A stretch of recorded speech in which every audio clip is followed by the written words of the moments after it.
ಇರ್ಬೋದು. ವೆಯ್ಟ್ ಇದ್ದರೆ ಕೆಲವೊಂದು ಸತಿ ಕಷ್ಟ ಆಗುತ್ತೆ, ಬಟ್ ಇದು ಹಂಗೆ ಆಗ್ತಾಯಿಲ್ಲ ನನಗೆ. ನೋಡಿ ಎಷ್ಟು ಆಫ್ ರೋಡ್ ಇದೆ, ಏನು ಗುದ್ದೋದು ಎಲ್ಲ ಆಗ್ತಾಯಿಲ್ಲ, ಸ್ಮೂತಾಗಿ ಹೋಗ್ತಾ ಇದೆ ಗಾಡಿ.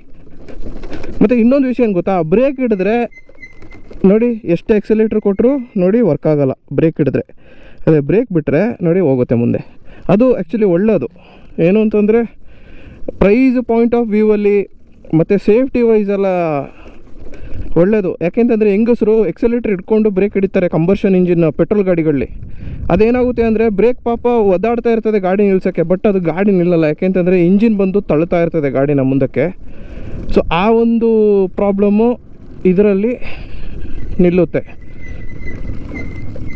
ಮತ್ತು ಈ ಒಂದು ಗಾಡಿ ನೀವು ನೋಡ್ತಿರ್ಬೋದು, ಕುಯ್ ಕುಯ್ ಕುಯ್ ಕುಯ್ ಸೌಂಡ್ ಬರ್ತಾಯಿದೆ. ಬಟ್ ಅದೇನು ಅಂತಂದರೆ ಹೊಸ ಗಾಡಿ, ಬ್ರೇಕ್ ಪ್ಯಾಡ್ಗಳು ಇನ್ನೂ ಸೆಟ್ ಆಗಿರೋದಿಲ್ಲ. ಸೊ ಅದು ಎಲ್ಲ ಮಾಡೆಲಲ್ಲಿ ಆ ಪ್ರಾಬ್ಲಮ್ ಇರಲ್ಲ.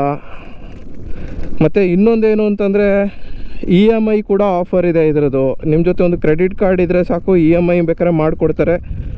ನೀವು ಶೋರೂಮ್ಗೆ ಬಂದರೆ ನಿಮಗೆ ಬೇಕಾದ ಫೆಸಿಲಿಟಿ ಅವ್ರು ಮಾಡಿಕೊಡ್ತಾರೆ, ಇನ್ ಕೇಸ್ EMIಲೇ ತಗೊಳ್ತೀರಾ ಅಂದ್ರೂ ಕೂಡ.